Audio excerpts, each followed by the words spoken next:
Yo yo, out here in Portishead near Bristol at Matti Hemmings' house. We're going to catch up with Matti today about his back injury, organising the up and coming UK Flatland Championships, and also talk about his new signature peg with Armour Bikes. So without further ado, how you doing, Matti? Yeah, not bad, thanks, Ethan. I'm feeling good. Nice to be out here in Portishead for the first time. I've never been to Matti's house before, so this has been a good little trip so far. I wanted to catch up with Matti. I'm sure you all know, recently was diagnosed with a ruptured disc. Can you tell us about it, Matti? So for roughly 2 years I've had like aches and pains in my lower back and in my leg. So waking up in the mornings, it was like kind of a little bit agony. And then obviously doing a little bit of mobility through the day, you get a little bit better. Pain kind of glides off after obviously taking painkillers and all that kind of stuff, all sort of stuff.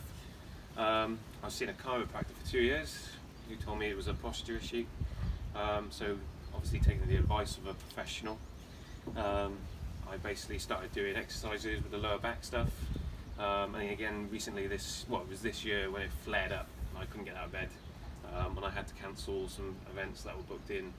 I just thought I need to get myself checked out here. So popped to the local GP, spoke to them, but this is after 2 years of having this issue. You just can't walk up at a NHS practice and ask for an MRI scan like that.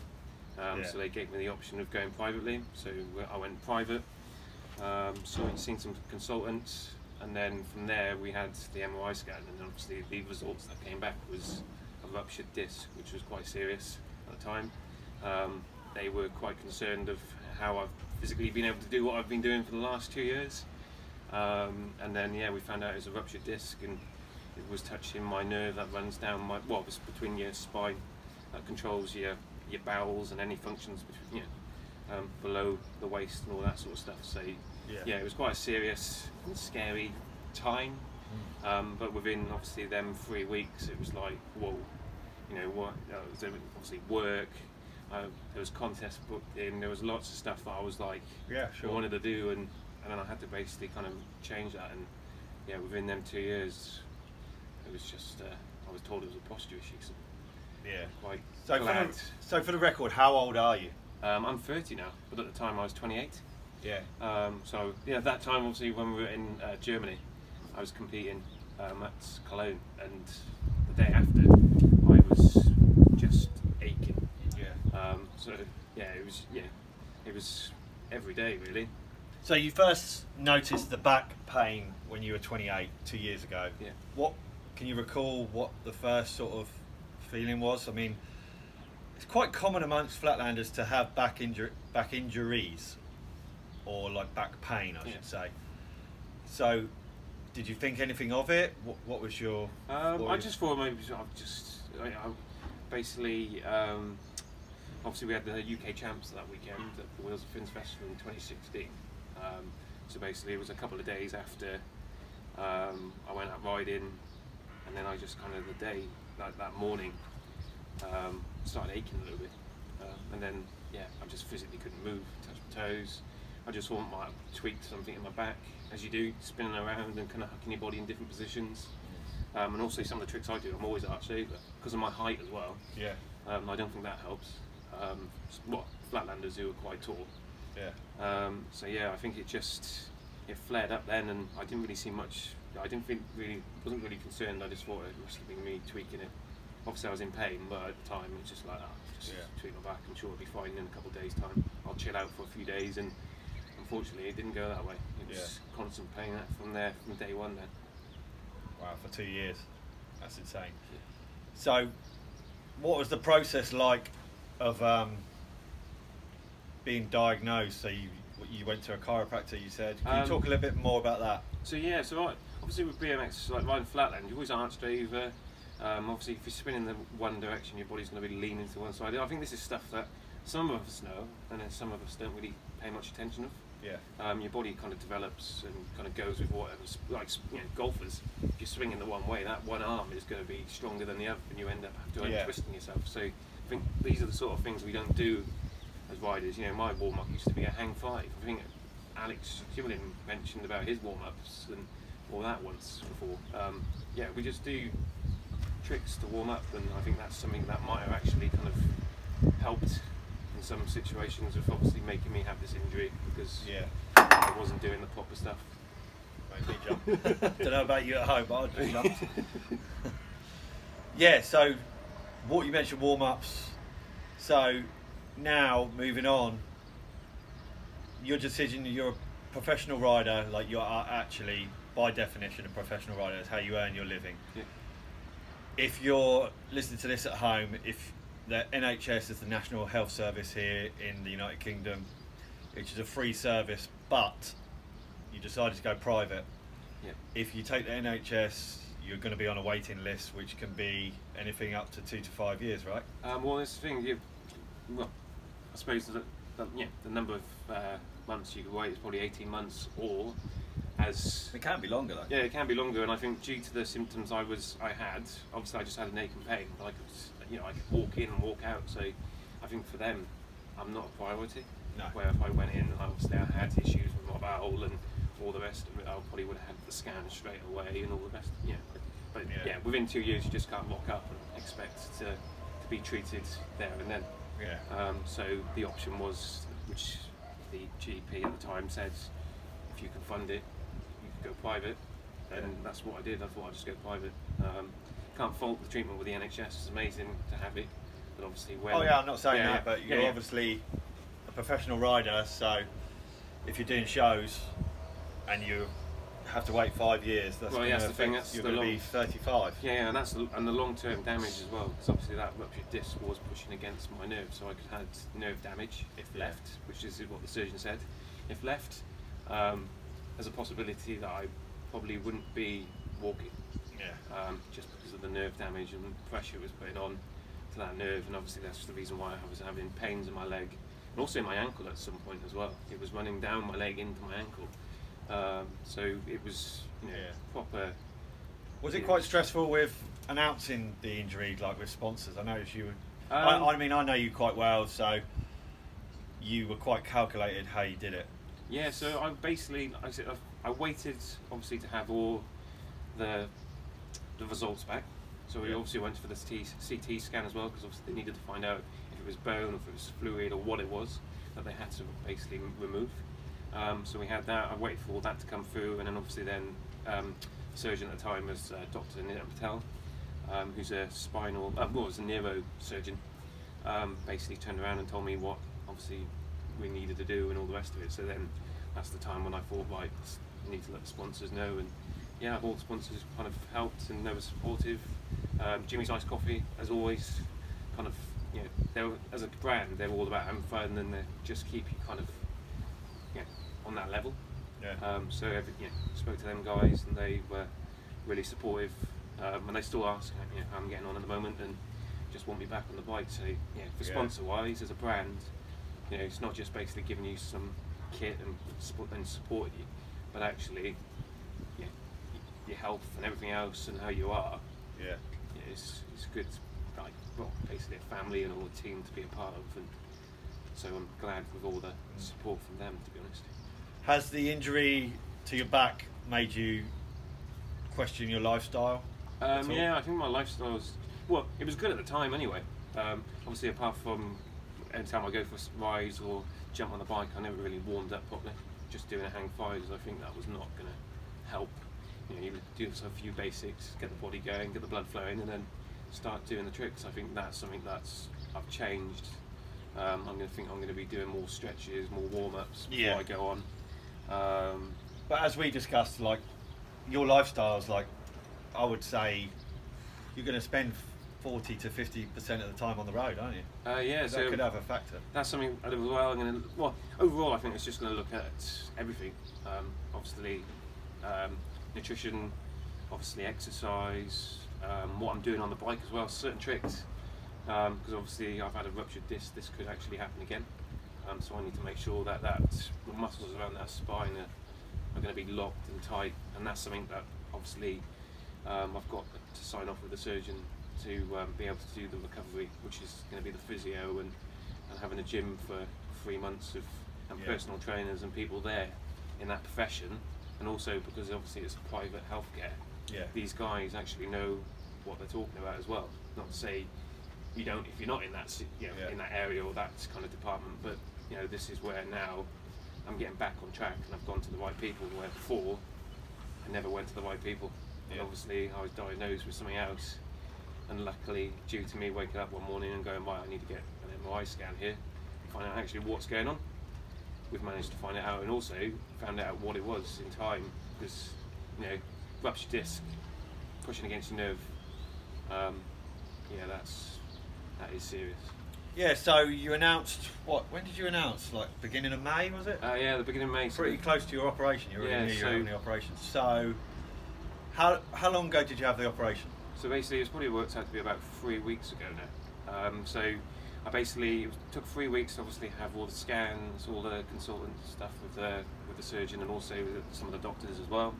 I was seeing a guy called Dr. Stuart Miller at the time as well, who was a Paralympian physio and stuff. So he was talking to me about where obviously we needed to go with it, and then referred me to Dr. Patel.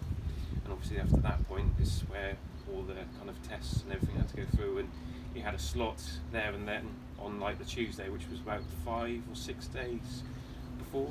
Yeah. And he said if you can get stuff sorted and arranged, so obviously have all the tests before obviously go in for the operation, I can do you, I can have given to you the operation on the Tuesday morning. So I was first in on the table and back out and walk in within kind of probably 5 hours. That's insane. So yeah, I can't fault. Like his thing was, we want to get you back on the bike, and to go in as well. I'm not really somebody who likes operations, and I think he knew that. I went in, and the support and like the nurses, they just no one likes it. Yeah, got me ready, and I was the first in that morning with him, and back out within basically an hour, 2 hours. Is that hard mentally, being able to walk every day and bike sitting there looking lovely? Yeah, it's been quite difficult. Yeah, it's been pretty. It's been itching. I've been itching to get back on, but I need to. I need to be serious now. I need to basically take it easy for 2 months or 3 months. I've been told, where no riding whatsoever. Yeah. It's just obviously I've healed on the outside, but inside it's still obviously he's cut me open. Yeah. And he's been tweaking around. Just about 2 inches. Also, after the operation, obviously he came around to see how I was. And he was just then. You've been professional up to this little bit where you went, do you want to see it? I was just like, yeah, let's have a look, and pulled out, which I would only say almost like a little finger, and had it in this little dish with a ruler, and it was about 2 inches that he pulled out of me, this ruptured disc. And I was just like, whoa, that's what's been causing all this pain for the last 2 years.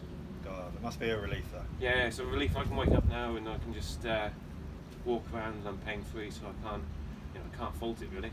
So what do you think what have they said your recovery time is? The recovery, they said probably, 2 months of, a month of doing nothing, so no riding, just basically walking around, being on the sofa. So we're 3 weeks in? Yeah, 3 weeks in, and then I've got 2 months of just recovery. But obviously 2 months of work that I've got to try and arrange for people to cover for me, so it's all go at the minute. Yeah. But like I said, I need to play it safe, and I need to listen to these guys, and also they're there to help me, and also they want to see me back on the bike. They don't want to see me back in surgery because I've ruptured it again. So yeah. So as a pro rider, what does Matti Hemmings do to stay active whilst you're injured? Like you have plenty of things going on. Yeah, I've got organised work to get people to cover some events that I can't do, like yourself. Yeah. Which is helping out this week, which is great. I'm here doing Flatland shows all week. Yeah. And yeah, it's just, like I said, emails, arranging work. Some of the clients that I had work booked in have been really kind of flexible, and actually I've told them as well as sponsors. Yeah. Obviously the situation, all the clients have been amazing. Can't fault it. It's not like, especially you've got 2 weeks before you're going to do some shows, and suddenly you have to go into an operation and tell your client that you're not going to be doing it. Yeah. And you can't find cover, and for me, I would have been like, whoa, hold on a minute. But these guys have actually been really supportive, and that kind of goes a long way, I think. Yeah, definitely. You touched on sponsorship. So, as a professional rider, who is Matti Hemmings sponsored by? Sponsored by Jimmy's Iced Coffee. Always keeping my chin up. What does the It's just keep your chin up. Oh, for everyone at home, yeah. they might not know. Yeah, no, that's cool. G-Shock, Adidas, Cheap Monday jeans as well, which just started picking me up at the start of the year. So yeah, Armour Bikes, can't forget them because I've still got the signature pegs. So yeah, it's got quite a few. So what did you like about Adidas to approach them? I was always, this is the thing, most of the brands I've approached or dealt with, I've always kind of bought the product before. I'm not somebody who just goes, oh, I like that, can you give me some free gear? So yeah, like Jimmy's Iced Coffee, I used to buy the coffee all the time, and I just gave him a little bit of a shout out on social media, and instantly kind of started talking. Same with G-Shock, the UK guys, kind of talking to them, sharing some photos and something like that. So it's quite a natural process. Yeah, I just basically if I'm not going to use it or wear it, I don't really. It's not something that I want to be kind of associated with. You know, one of my first sponsors was Defect, and that was pretty cool. Well, at the time I was hooked up with Eastpak as well. That's right. So it was Eastpak and Defect, and I just went to an Eastpak event, like a party. The guys from Defect were there, and they were basically like seeing the BMX, and then Matt and Paul at the time were just like, "Sick, do you want to drop us an email?" And I was with them for like 5 years. And the guys were like an independent, small clothing brand. Yeah. And for me, I thought it was quite a cool brand to be associated with, and they helped me out for like 5 to 6 years of just non-stop hats, t-shirts, kept me kind of like fresh all the time. I could message them any time with like, you know, in a month or so I'll have a new t-shirt and I'll just send it out. So I can't fault the guys' support, and obviously that's when it then obviously develops and obviously got more connected with bigger brands, and from there I just appreciate where I started off from to then when going forward. But most of the brands I deal with, obviously sponsorship, if it has come to an end or we've gone separate ways, it's normally, you know, like it's been nice and pleasant, and we also, you know, always sort of tweet and stuff, as long as it doesn't conflict with any of the other brands. But yeah, sure. Yeah, I'm always supportive and try and help out as much as I possibly can going forward. So you're injured at the moment. How much of your day is taken up with social media, like Instagram? You've got quite a following. I noticed you've got quite a following on Twitter. I don't really tweet that much, but it's a big thing to do. Is that more like for business? Yeah, Twitter's more for a business thing. It's just basically to keep everyone in the loop. Just like the more you're kind of sharing stuff, the more you're doing stuff, people kind of see what you're doing, and I always like to keep busy. So that's something that I always, you know, do. Otherwise, I probably, if I wasn't doing what I was doing, if I wasn't riding, or if I was just basically as a little bit, not professional BMXer kind of status kind of stuff behind it, I probably wouldn't bother using it. But yeah, it's good for the stuff. It gets. I think you still use Instagram. I use Instagram because obviously I do loads of school shows, and obviously young people use Instagram quite a lot. But Twitter was more for like the TV stuff. So like back probably 2 or 3 years ago, I was doing something on Nickelodeon called Get Your Skills On. So obviously I was mixing with like celebrities like Pixie, Lott, and you know, Brad, the guys from the ramp. So where did Peter Andre. Yeah, where did you meet Peter Andre? That was brilliant. Oh my god. Wheel balance, right? Yeah, got him doing a track stand on the bike. Where was that? That was in Birmingham. That was so basically when we did a Nickelodeon show, we promoted the show by doing like road shows in these shopping centres. So basically, there's me like white as a sheet, and then he comes in with his like leather tan, and I'm looking. Like, you know, we were touring shopping centres for like. You didn't do one of your dances, did you? No, I didn't do one of them. If you're lucky enough, I'll share it one day. Oh yeah, Mr. Connor Booster to that. Connor Stringer, as his name, is a really talented free runner who does this thing called Forbidden Nights. That's the video you saw yesterday. Got us to do one of his kind of strip tees. But we kept our clothes on in that video he filmed, so it's all fine, mate. Is that the one I've got? Brilliant. It may appear one day as a must watch. Oh, I hope not. I hope not. Oh, God. So what about you live, beautiful location, Severn Bridge in the background, you're from Wales, you can see Wales at home, Bristol, pretty close by.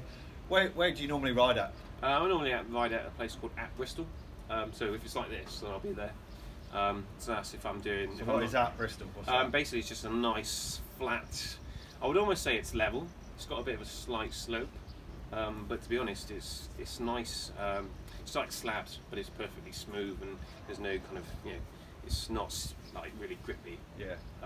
Which is a downfall for some riders. Obviously, floors benefit certain people, whatever you like to ride. Yeah. I've also got a gym, which is at the school up here, which is probably about a 10 or 15 minute ride. So every weekend or in the winter, I could ride that from like 7 o'clock in the morning to like 10 at night. Wow. No one uses it. And nobody uses that gym. In the weekdays, obviously, it's a school as well, so I could probably ride it an hour in the evenings. Yeah. Or if it's half term, I get it from I get it from the same time I get it on the weekend. So to be honest, perfect location, because obviously I've got Bristol, I've got a gym. Well, I've got the sports hall and Slash. They've got a gym there as well that I can use, and it's all just £14 a month, which is like peanuts. Yeah, especially when you do higher halls these days. It's always like 50 quid an hour. Yeah. Something like that. It's stupid. Yeah, it's not doable, is it? Yeah, you know, you pay £100 for a session. Yeah. Where I could ride at that place, say if it's half term, 5 hours a day. You know, it's quids in really. So besides BMX, I noticed you got a surfboard. Close to the water. So you surf? I do a little bit of surfing. A lot of people know this. Tell me about it. That's awesome. Yeah, so it was kind of like started probably like last year. Me and Emily went down to the beach and just went and hired some boards. It was a professional surfer. I can't remember what her name was, but she was like pretty cool. Talking about like the balance and core, and obviously I was quids in again, wasn't I? With all obviously BMXs with strong core and all that sort of stuff. So yeah, I kind of jumped on the boards. Emily kind of says like it was like first time I just jumped up on it and I was there just going in a straight line, and then ever since I was like, actually this is just a nice mix away from BMXing. Yeah, definitely. I think a lot of people obviously it's nice to kind of break it up a little bit, not just to be like BMX. Yeah. So to go away, to come back refreshed, doing something else, kind of helps. It's something I would never imagine Matti Hemmings to be doing. It is surfing. Surfing, that's great. I keep things quiet. I don't really share much about that. You should share that stuff. It's good. Yeah. Lifestyle thing. Keep that chin up. Yeah, I am. Oh, also coming up, contest organiser. You've got a lot more time to put into this, obviously, because you're injured. Yeah, so we've got the UK Flatland Championships coming up at Dreamlands, which is in Margate, Kent. That's the one. So for anyone that doesn't know, where is Margate, Kent for anybody outside of the UK, and also give us a lowdown on the dates. And also you pay quite a lot of attention to the floor. Yeah, that's something I've always been... Take it away. Yeah, so basically the contest, we've got something that is at Dreamland in Margate, which is works out to be, I think, an hour and 40 minutes on a speed train from London. Okay. I think that's, I'm not sure, I don't know if it's King's Cross or whatever where it comes from. Where does it go from? St Pancras. St Pancras, that's the one. So yeah, you can get from there and it just goes straight in, or you've got Gatwick, which is probably an hour. So what is Dreamlands? What is that? So Dreamland is a theme park. So it's a pretty kind of renowned theme park. Obviously when I had this injury and stuff, and I was looking at just kind of, I want to try and do a bit of a series, try and get more contests here in the UK, because obviously we were like lacking a little bit on events. It was obviously you guys, yourself, I think it was James White, the guys, Sam Folks, obviously the guys from London as well. Yeah, the Bristol Jam here, a few times. So it's kind of like, it kind of died off for almost 2 years, didn't it? Obviously then that was... I think longer than that actually. Yeah, maybe longer. 5 years. Yeah, nothing going on. And I thought we need to kind of get something going on here, so that's the reason why then the UK Champs kind of came about. Also then just wanted to try and do stuff, and obviously the floor, when it comes into it, I always think that the floor should be almost, I'd say almost perfect. It should be rideable, everyone should be able to ride it. So basically a hard concrete floor, something that I always think is kind of the guidelines. Or a wooden floor, but obviously making it kind of like where we are at Dreamland, it's a dance studio, like a ballroom, so the floor will be perfectly smooth and flat. Yeah, if you're lucky enough to be on the group chat, there's an amazing picture that Matti shared. I thought it was going to be like, I thought it was you guys. Just somebody, I want to say married first dance, that's what it looked like, and that was the picture that Matti, so the first picture you saw of the contest was the first dance. Rumour has it that Matti is going to be wearing a suit. There's no rumours, I'm not going to be I've started the rumour now, so it's done. So it's, ballroom, we've got at Dreamland. It's a one-day event this time. We normally do 2 days, so we get amateurs to go one day and then pros the other day. Right, okay.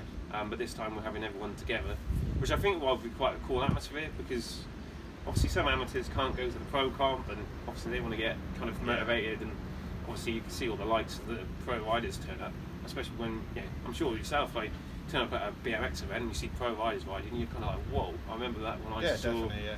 I think I was like you guys at NASS, and it was just like, whoa. NASS was another good example. The floor was you perfect. running me over. That was it. Yeah, I remember it well. That little kid getting in the way. So yeah, all that sort of stuff, and I think the floor is a really important kind of factor to any contest. It needs to be rideable, and it needs to kind of be fair for everybody to be able to ride it. So what format are you running with this is the thing, we'll probably do like 3-minute run, maybe 2 runs depending on how many riders turn up. For pros? Yeah, for pros. Amateurs will probably be 2 minutes and 30 or something like that. Just expert or expert and novice? Well, this thing all comes down to obviously our scene in the UK, just is mainly expert, isn't it? Yeah. We don't really have any youngsters or beginners coming in, which is another thing which we need to... We will at Southsea this year, yeah. my Flatland school, we've got kids Flatland entering. school. Yeah, so that's the idea. We need to try and do that. That's another a plan to try and get something going. And also, like I said, if we had some girls turn up at the contest, you've got a female competition happening. We would just do it there and then. We'd add that in automatically. So it's just kind of going with what we've got here at the moment, and obviously it's just expert and pro. It'd be nice to see more like beginners and kind of get more youngsters involved. But this is the reason why the UK Champs is happening. It's more about like, you rock up to these events, you see these guys spinning around, and hopefully blow these youngsters away, and suddenly it's like, that's the next generation of BMXers in the UK, and that's just the scene keeping going. At the moment, I think we're quite I'd say it's quite a weak scene here. Yeah. The riding level's good, but there's nobody new. So touch on that a bit more. I mean, we both organise contests. There's a lot of guys that have organised contests. Through the generation. James, Sam, Keelan did some. Lee's done some. Jason's done some. You've done some. What's your feeling on the UK flatland scene and why we struggle over here? I don't know. I just think I don't know. Maybe it's more about like, not as a negative, but like, any ideas? Well, this thing is maybe we're just more lazy. Yeah. I hate to really use the word. As a culture. But more lazy. We're just more kind of. I use the word like laid back. Like, I never really went to any contests. The plan was, it took you a few years to go to contests, didn't it? Yeah. I was just more into. I wasn't from NASS, obviously. Yeah. I was just more into like the progression side of it. Just wanted to learn tricks and just trying to come up with like new and tricks and weird kind of positions on the bike, and that was something that was more of a focus. I wasn't really kind of motivated by a contest. It was only till obviously when NASS came into it, and obviously my friend Denny was just like, when did you get yourself to a contest? And obviously that's when I met you guys then. I was all hidden away in the valleys in South Wales in the middle of nowhere, riding a village car park, and that was what I was doing every day. And then contests came into it, and then after that it's kind of now, I think, it's more about just basically bugger it, buy yourself a ticket, let's go. Yeah. And also it's good to meet new people. Like Germany was a really good kind of opener for me, and that's what kind of got the candle burning a bit more and wanted me to get to these contests. And this year was the plan to, as I was speaking to you, like Bike Days, BMX Cologne, they sent out a newsletter the other day. I was just like, open up the emails, and that was it. I was like, no way, I'm missing that. It's like, that's not what I want. Like, well, I have this saying with injuries, Flatland will always be there waiting for you. It's one of the things I love about Flatland and BMX in general, is as long as you've got a healthy body and recovered, you do kind of leave off from, you start again from where you left off, really. There's, like I said, there's loads of all stuff. on your personal terms. There's loads, like, there's next year, there's also, I'm back on the bike around August, so there's Budapest, what else is there? There's King of Concrete, there's, hopefully, if James moves his ass a little bit, do the Battle of the Rookies, isn't it? Yeah, you heard it there, James. Yeah, if it gets that one going, I'm coming. Like, we may have a Welsh Flatlander in the vicinity. You have to look out. So I'm up for going to these events, and I think I'm more, and also sponsors are now supporting me a little bit more with that. So it is good. So contest organiser to entering contests. What happened? So for all of you at home, don't know, I first met Matty when you were 14, 15? You were really young. 16. I was at NASS. Well, it's round about that, yeah. It was 60. So I was competing in the pro class. Maybe. No, 14. Yeah. So you were young, yeah. So I got it right. It's not a bad memory. That was right. Yeah. Better than me. Yeah, long time. How old? So 16 years. When did you start competing again? I was probably. I think it was 18, wasn't I? I think that's because I know when I went. I mean, consistently. You did do a few, but like once every 2 years, as I remember. Yeah, mainly UK stuff, wasn't it? Yeah, like level rides and. So your first international contest was last year when we did the catching up interview, right? Yeah. BMX Cologne, yeah. That's mental. Yeah, I didn't actually plan to go to that, by the way. It wasn't a plan. My girlfriend booked the trip and told me I needed to get out of the house. So I was just like, all right, let's go. Where are we going? And she just didn't tell me where we were going, apart from Germany. And then it was like popping up, and then yeah, I think it was a good move because it kind of got me motivated to go to more competitions. And obviously after that, I went to Budapest for the Feast one. Yeah. And yeah, I think more. Like I said, I don't want to be a performing monkey. The reason why I got into BMX was to try and push my own boundaries and my own limits, and try and come up with tricks and try and kind of hopefully kind of make concepts push along a little bit as well. Yeah. And come up with ideas, or even if there's tricks that someone else has done, is try and do something a little bit different. But obviously keep that concept going, and that's kind of what's refreshing about BMX. It's like making it fun, and that's what it was all about at the time. But now it's kind of a mix of everything. It's like do the shows, but ride, contests, and this year was one of them ones that I was like, contest was going to be the main. Yeah. I mean, I had shows booked in for some of the contest weekends, and I didn't even basically confirm them. I confirmed them back and said I wouldn't do it because I was busy doing something else, which would have been the contest. You know, I turned work down to attend these events, and so you should, old boy. So yes. You should. Moving on. Contests. Obviously, you had the back injury. You're on recovery now. What are your hopes for this year, for the rest of the year? You mentioned coming back around August, didn't you? Yeah, I hope. Well, this is the thing. I've got about 3 months off. So basically, the plan is to come back, and basically, I think the first thing I'll be doing is getting back on the bike, and I'll just basically gradually get back into it slowly, and then that's when I think I'll. As soon as I think I'm ready, I'm going to start getting recovery edit for the sponsors. Oh yeah, there'll be like a. I can see it now. Like a James White back by dope demand thing, isn't it? I'm retired, but no, I'm injured, but I'm back. And when he said to James, I'm retired, but actually I'm coming back.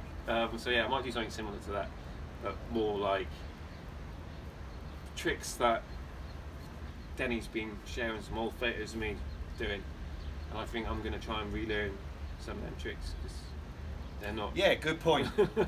Matthew Dyer, infamous in the UK scene, also in the skateboard scene, shares a lot of videos of you and pictures of you. What role has Denny played in your Flatland career, would you say? Denny was one of I think one of the first Flatland riders that I kind of come up against. But met. Yeah. Basically, I lived in the middle of nowhere. It was Bracken Beacons in this national park place in a village. So basically my spot was this little car park and sometimes this little main road in the winter underneath this little light. Come across this like Welsh side BMX website. I was like, I wonder if there's any Flatlanders in Wales. Can't be the only one in the village kind of thing. Yeah. I just thought, like, let's bombard this guy with emails. By then I was just like this little kid. It's like, any Flatlanders? Any Flatlanders? In Wales, and this one guy just basically said, yeah, there's a guy, but he never really gave any information apart from, yeah, there's a guy, his name's Dan. I was like, okay, cool, but actually it was Matthew Dyer, which got me very confused. I was like, Matthew Dyer, Denny, like what? Obviously then getting to know him, but then I just kept on, and I think Scott, obviously, who was running Welsh side at the time, kind of got fed up with me messaging him and gave all the details over, and I was just sending up, like, that's it, phone Denny, and asked him, I was just said, I'm a Flatlander in Bracken, do you want to come up and ride? And I think Denny and a guy called Steve Green from Evervale made we used to work at the Cardiff skate park. Yeah, made the trip up, and they rode in Abergavenny, and ever since I've been riding with Dan. And yeah, he's kind of been a little bit of like more of a mentor. Yeah. With my riding, so I think he's got quite a lot of credit to take with some of the tricks that I've learned and kind of developed. And also, if you've seen any weird and wacky tricks, Comes from Denny. Denny's got a little bit of influence in that. Yeah, he's got a lot of history. Yeah. He knows his stuff. So, moving on. Signature peg with Armour Bikes. Yeah, so we've got... Take us through that. So yeah, it's a couple of years back actually. I just dropped the guys from Armour Bikes a message, and the guy was just like really nice, from Ukraine, and he basically just thought, I saw the peg, but the peg was too short at the time. I think it was like 105. I said I can only ride the pegs for a little bit longer, so a 120 is ideal for me. So obviously he went out of his way and he just made me this peg, which is Matti.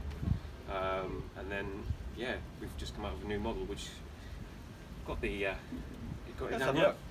which is a little bit different from the last one, because the last one was a bit limited because it was a 120 peg, and that was it. Yeah, so the peg I'm using is longer than this one. Yeah, right?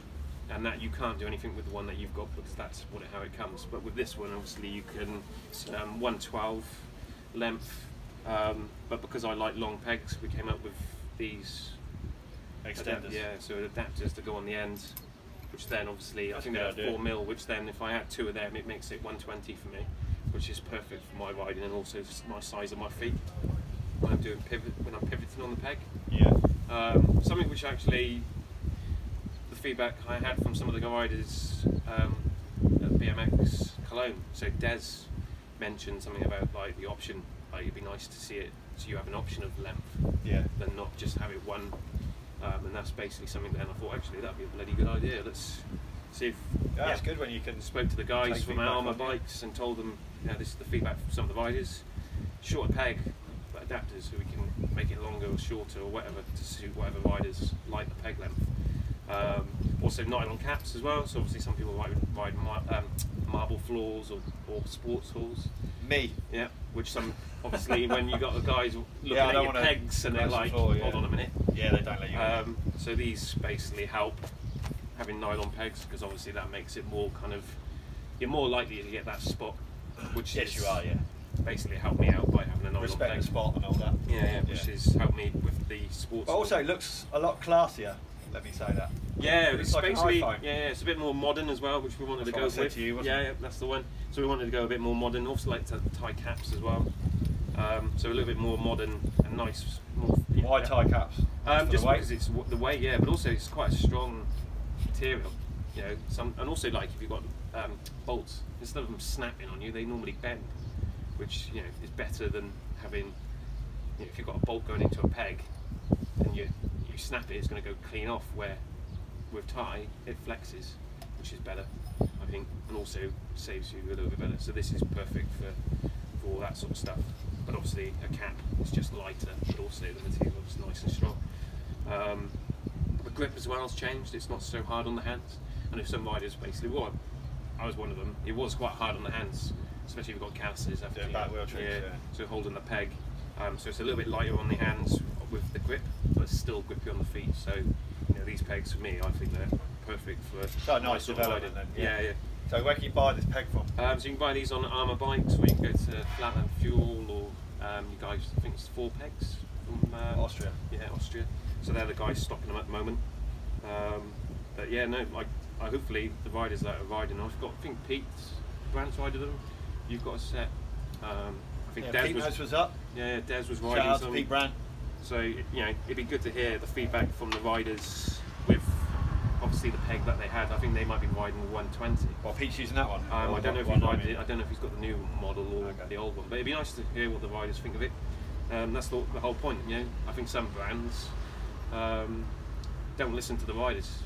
They come up with certain products and then that's how it is. But then there's other brands that will listen to feedback, and if it costs them a little bit extra to make, they go ahead and they do it, not just for profit, but actually for the sport and to try to improve it. So So of course you've got a lot of time off the bike at the moment. Any plans for any more signature products? No, not really. I think just mainly the pegs. But like I said, I think these are. I think out of the Matti kind of selection from the old to the new, these are perfect. I think I'll be riding these for a while. I didn't think we're going to be changing it. The feedback from Armour Bikes that they're selling, people are buying them.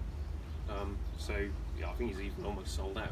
So, and also Flatland's a small kind of small community. So it's quite interesting to see what who's riding them, and the guys are riding them, who I met obviously at Budapest and Cologne. They seem quite happy with the pegs. But if anyone's got any feedback, then comment below and let us know, because we can improve it.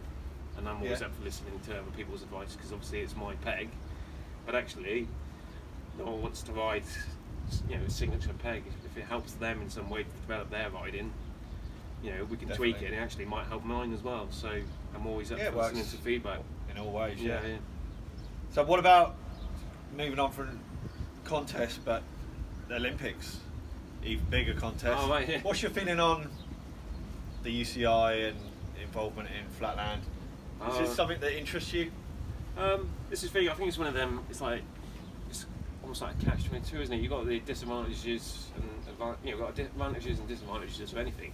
Any governing body that's going to start taking over your, because Flatland BMX is a sport, and also it's a lifestyle as well. So the guys that obviously treat it more as a sport than just something, we're going to go out and ride. Obviously, it's going to benefit certain people, but I think it needs to go in.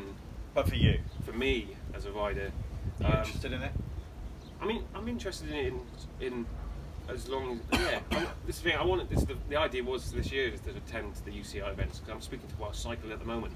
I'm originally from Wales, so that the best part of the UK, that is, we have 2 governing bodies within cycling here. Well, 3, or maybe 4, because obviously you've got Scotland, you've got British Cycling, which is overall the bigger one, but also you've got the key Welsh Cycling. But because I'm from Wales, then obviously I'm more likely to be able to do stuff with Welsh Cycling. So I think there's benefits there.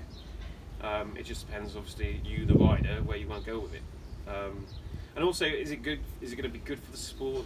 At the moment, as this is where obviously the guys at the moment are running these UCI Flatland events. We had Montpellier a couple of weekends back, didn't we? And all this sort of stuff. I think it's more making sure that the guidelines are there. I think Dub came up with something with obviously that interview that he had with yourself and talking about the floor. I think the floor is a pretty keen aspect of it.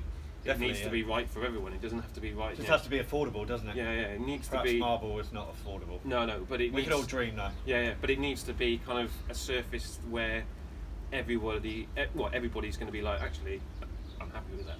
Yeah. Then not just a few riders. I think everyone. It needs to be flexible. I think we did it pretty well at NASS, actually, got to say, when me and James White and Chris Jobb were involved. Yeah.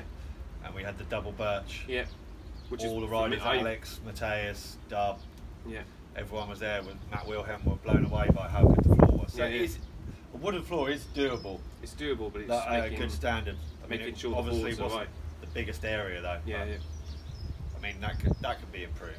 Yeah, I think I think the importance is floor, the format of the judging. Obviously the judges, which is a really important thing. Yeah, of course. Our sport is a little bit different than BMX racing. Obviously, it's not from the start line to the finish. It's actually what you're doing and how your performance is. Which is quite weird for an Olympic sport. Which is really weird for Olympic sport, because normally it's more about snowboarding from A to B. Opened the way, I think. Yeah, that did open it up, and I think it opened new doors to obviously more of a freestyle aspect. Yeah. Gymnastics is another one, isn't it? I think I think it needs to be before it kind of. We don't want to rush it into the Olympics, but we need to make sure that it's ready, because obviously that is a high-profile event, and obviously a lot of people are going to basically come across Flatland BMX, which still today I do BMX events, and people don't. We did Flatland events at Wheels of Fins, and some people didn't even know what it was. So people have never come across it before. So I think we need to get it right. We need to basically give it a good image. And also the riders inside the sport as well. We need to make sure that they're all happy. With also the guidelines. I hate to bring it up, but obviously the guidelines of image rights is another one for some riders. All this sort of stuff. I think it needs to be. Dominic touched on that, didn't he? Which obviously you see online. So there's always advantages and disadvantages. I think it's a good thing to have it in BMX, having Flatland there. But also we need to make sure it's right, but also it's opened new doors for especially the up and coming riders, or more riders that want to compete as well. There's a possibility these guys can get funded and get paid to go to these events. But also for show riders like yourself as well. Show riders can increase their kind of I'd imagine there'd be a lot more work across the whole world. Yeah, more work. I think more. And I think it's more like, for especially more the, like, say the low key events, they're more likely to get more support, where they're more likely to get cash funding. Yeah. Because as Doug mentioned, yeah. Yeah, it's seen as, actually, this isn't the Olympics. Yeah. People are watching this. This is quite a popular sport. Where, there we go. There's a lot coming out just on time. Yeah, yeah. And I think that's the main thing, is making sure that the image is right, it's perfect, everyone's happy, the judging's obviously all fair. It's just making sure it's all the same, because especially with the UK champs, every year and every time I organise it, there's always a different judge. There's never the same guys, and I think that's something that needs to be important as well. There's a bit of a mix. Panel of judges. Yeah, and it changes your mindset as well a little bit. But that's my opinion. Everyone else doesn't have the same. So we've had a lot of discussions between ourselves judging, and we've even had private judging sessions where we've practiced judging on previous contest videos. How did that change your approach to entering a competition? It made me think a little bit more about what I was doing. Yeah. And also mixing stuff up. Yeah. You don't want to end up doing, you can add loads of mega spin turbines into your combos, but actually, will it help?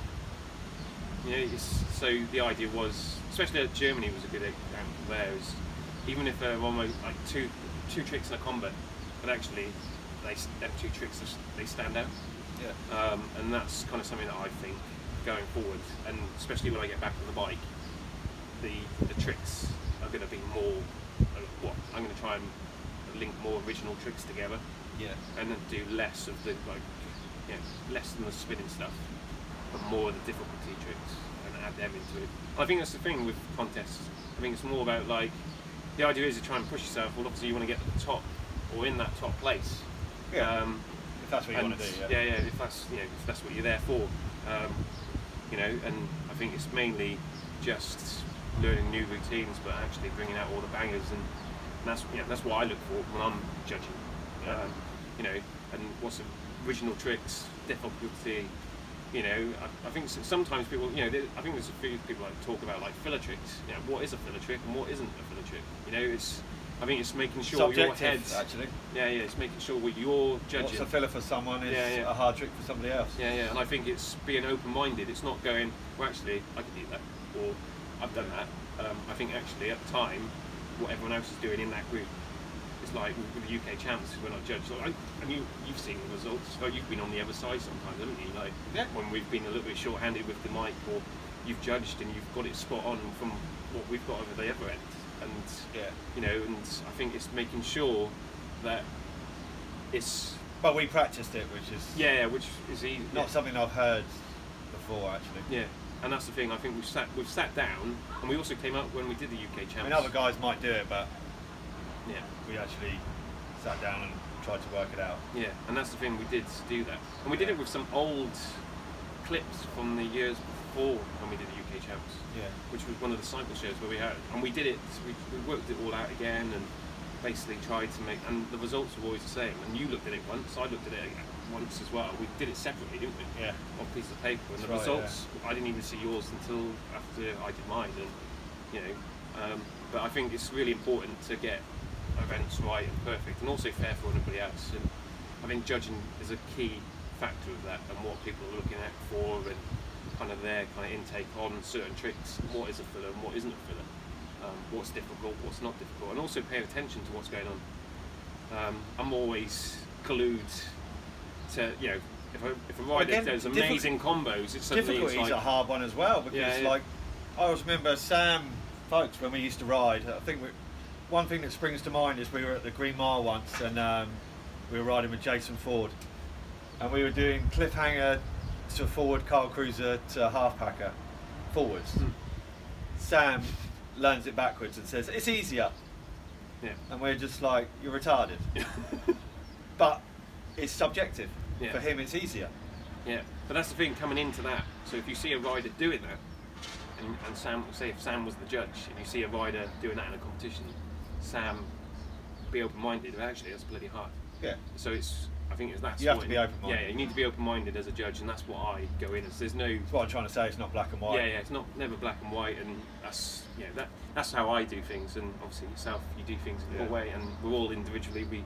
We kind of look at something and we kind of go from there, really. And I think that's what it needs to be more as. And also that's a thing good for the scene as well. You know, it gets people talking. It's good for the sport, especially with the UCI coming up. You know, we're part of the Olympics. This needs to be all kind of set to stone, and people know what they're going in for. Yeah. Brilliant. Right, let's wrap it up. Any thank yous, Matty? Yeah, I'd like to say, thanks to Emily as well, for obviously my girlfriend, for the support and being almost like a butler for the whole. She's just been basically taking care of me for obviously for this operation and this recovery. I can't thank her enough, and sponsors as well for supporting me, and all the clients actually that have kind of arranged the dates around to do everything else. And yeah, I think anyone that's come across me on my road to recovery and kind of being on that path, I think anyone that's kind of like being supportive, people message me as well, not just on social media that you see it, but actually behind the scenes, privately. That's kind of gone a long way, because I didn't really expect. That's quite overwhelming as well. That's nice. I was just thought I'm just a rider. That's what I'm, not really anything special. I'm just. Well, now with the internet, you reach everybody, which is one of the good things. Yeah, and people just. The feedback and everyone's kind of support has been great. And awesome. Thanks for the coverage as always. Well, I'm looking forward to riding with you again soon, Matty. Thanks for watching at home. Cool. We out. Take it easy.